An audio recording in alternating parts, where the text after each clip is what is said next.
nombre es Eloy Espinosa Saldaña, soy postdoctor por la Universidad de Bolonia con la máxima mención, premio extraordinario de doctorado una tesis sobresaliente, summa cum laude en Madrid, y en este momento, circunstancialmente, magistrado y ex vicepresidente del Tribunal Constitucional del Perú. Pero si me dan a escoger, yo prefiero escoger mi espacio como profesor universitario y por eso he aceptado de la mejor gana el ofrecimiento generoso de JUS 360 para poder explicar algunos temas del derecho constitucional y el derecho procesal constitucional. Ahora nos toca entrar también en el tema del amparo, pero como habíamos explicado, el amparo tiene muchos aspectos que abordar y por eso nos vamos a tomar, a diferencia de los otros procesos que hemos visto, 2 sesiones. Ya no voy a tocar aquí los temas de la sesión anterior, voy a ir sobre nuevos temas para compartirlos con ustedes. Y el primero de ellos es que hay un concepto que hay que tener presente. En principio, no es que si yo tengo ganas de presentar un amparo, lo presento. Hay que cumplir con un requisito que se llama agotamiento de la vía previa. ¿Qué quiero decir con esto?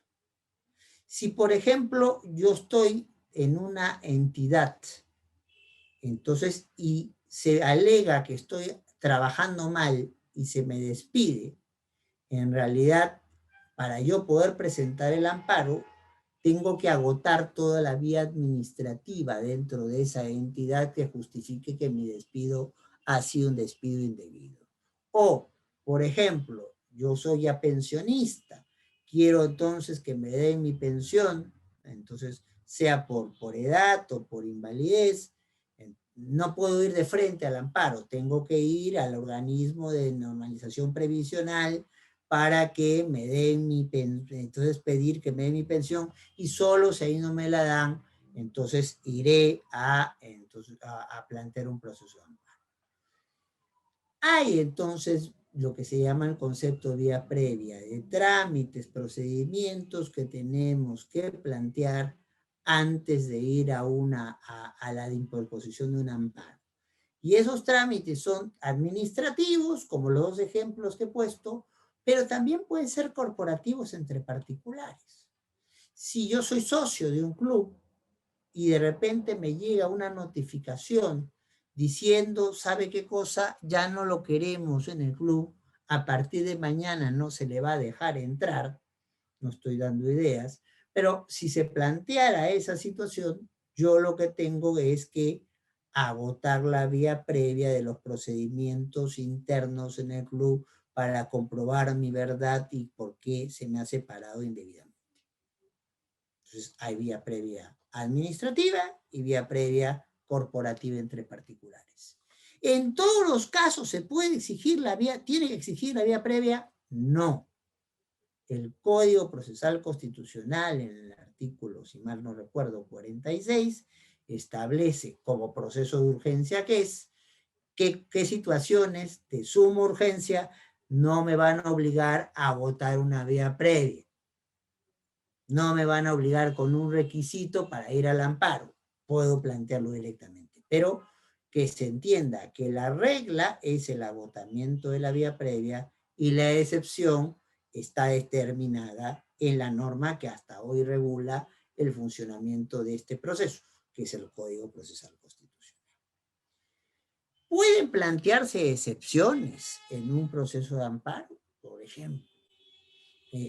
Yo entonces considero que este caso que ocurrió en Castrovirreyna, y entonces debería verlo el juez de Castrovirreyna y no el juez de Lima, que no tiene ningún contacto, ni yo, ni la parte demandada, ni empresas, ni nada, sino que por capricho lo quiere llevar a Lima. Entonces yo puedo presentar una excepción diciendo este juez no es competente por cuestión de territorio y el caso se tiene que ver en Castrovirreyna. Sí, pero recuerden que estamos ante un proceso de tutela urgente. Entonces yo no voy a como pasa, por ejemplo, en un proceso civil, a resolver primero la excepción, sanear el proceso y de ahí buscar la respuesta. No, no. Me van a dar la respuesta de la excepción al final con la sentencia. Porque si no, si voy resolviendo excepciones, si voy aceptando, por ejemplo, en la actuación de pruebas, entonces el proceso ya se convierte en un proceso ordinario y entonces una situación que buscamos que se resuelva ya, como un proceso, como es el amparo en un proceso de urgencia, se dilata, se distorsiona, se ordinariza y pierde con total utilidad. Entonces, ¿yo puedo plantear excepciones? Sí, que van a resolver al final. Yo puedo presentar pruebas, claro que puedo presentar pruebas, pero no hay etapa probatoria, con lo cual lo más probable que el juez o la jueza del caso me resuelva sobre las pruebas al final, con la sentencia. O al final con el auto, si el proceso termina por causales no de, como por ejemplo, de la sustracción de materia. Se murió pues en el camino mi contraparte, ya no le puedo reclamar nada, entonces ahí lo que va a hacer es un auto la respuesta. Ya les había explicado esto en la otra sesión de la vía igualmente satisfactoria. El amparo peruano, a diferencia de otros países, no es que yo puedo escoger entre ir al proceso de alimentos o ir al amparo para buscar el derecho a la alimentación. No, no, no. Si el proceso de alimentos cumple con las condiciones del presidente del Gorríos, tendré que plantear el proceso de alimentos y me olvidaré del amparo.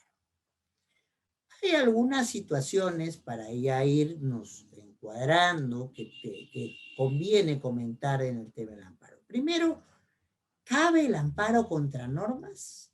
Evidentemente la lógica del amparo es ir contra actos u omisiones. O sea, no ir contra una ley, sino contra la aplicación de la ley o la no aplicación de la ley. Pero ¿qué pasa si nos encontramos frente a aquellas normas que se llaman, en nivel de la doctrina, autoaplicativas? Aquellas normas que por el solo hecho de existir ya generan esa amenaza, porque hay certeza y porque hay inminencia de que algo pueda pasar. ¿Qué pasa si, nombrado el nuevo presidente o presidenta, da una norma diciendo que al día siguiente todas las personas de 1,20 m van a ser fusiladas en una plaza?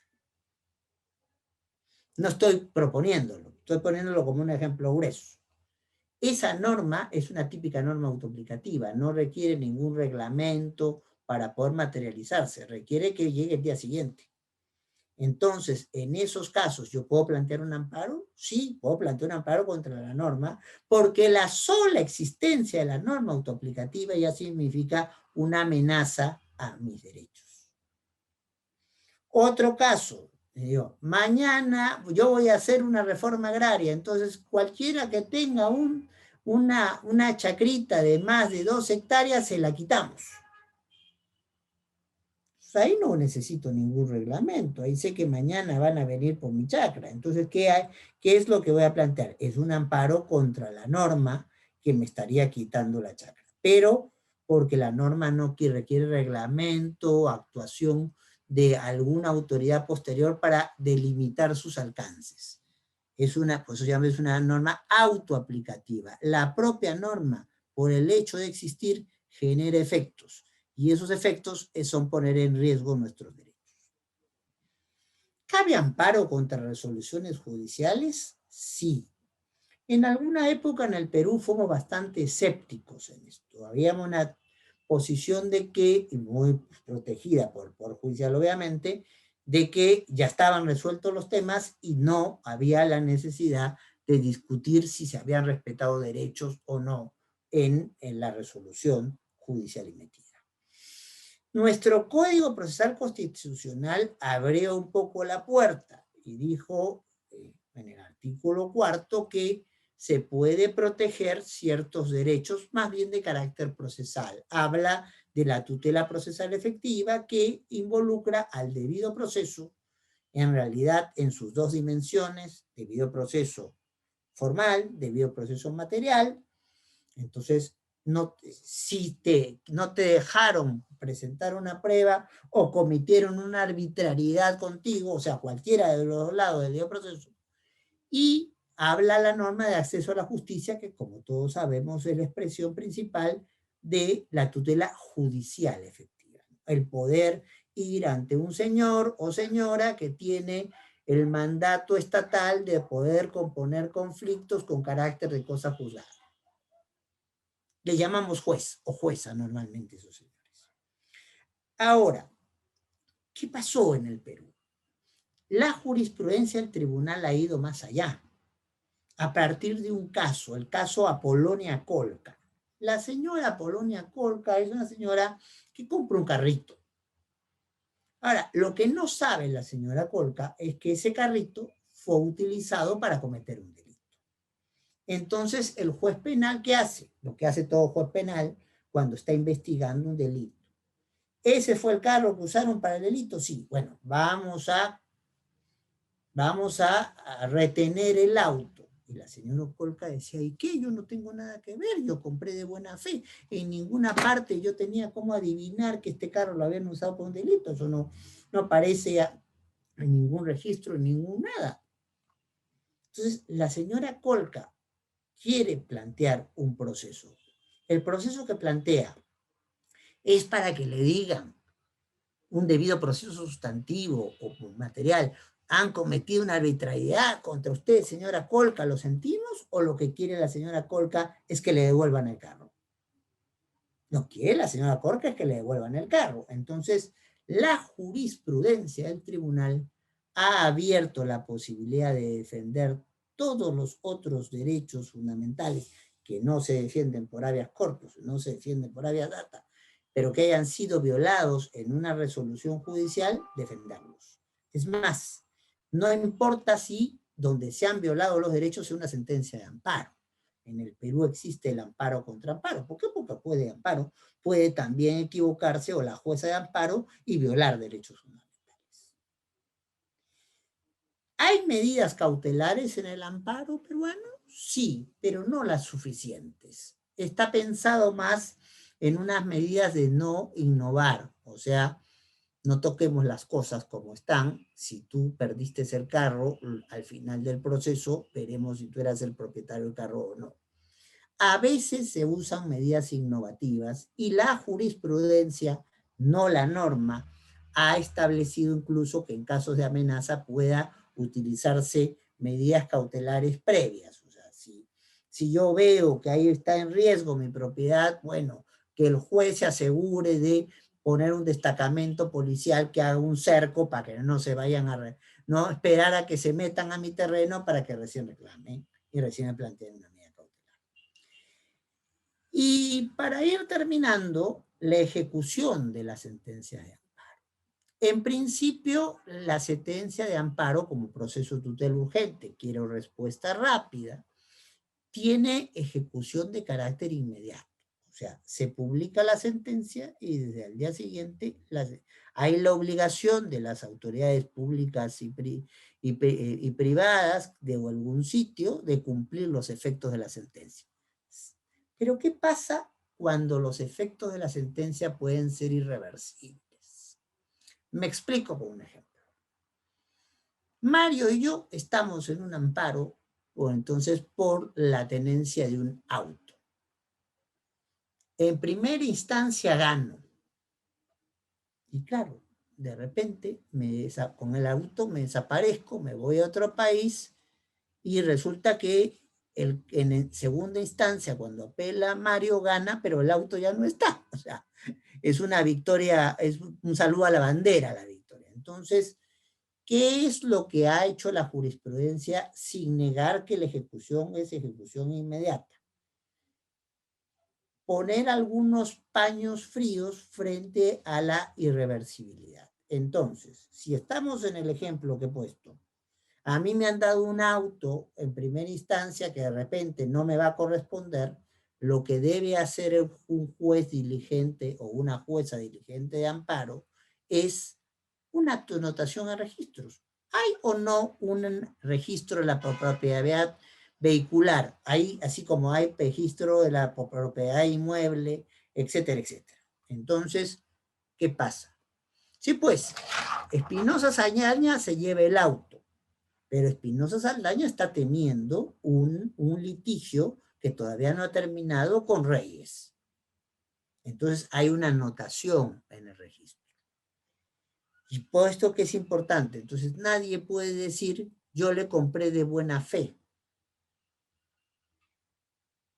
Ya, estás sabiendo que es un auto que no lo estás comprando como a un propietario o a alguien que está fijo como propietario, sino a alguien que puede terminar siendo propietario del carro. Entonces, después, no, si tú le compras a alguien en esas condiciones, no reclames si al final se le dan el carro a la contraparte. Tú corriste el riesgo. Entonces, no está previsto en la norma necesariamente estas garantías, pero el quehacer jurisdiccional ha llegado a una fórmula intermedia. Sí a una ejecución inmediata de una sentencia de amparo, pero sí también a ciertas medidas de garantía para que el efecto de una sentencia de primera o de segunda instancia no se haga irreversible y no ganemos absolutamente nada a pesar de tenerla. Espero que esta explicación les haya sido de utilidad. Un abrazo para todos.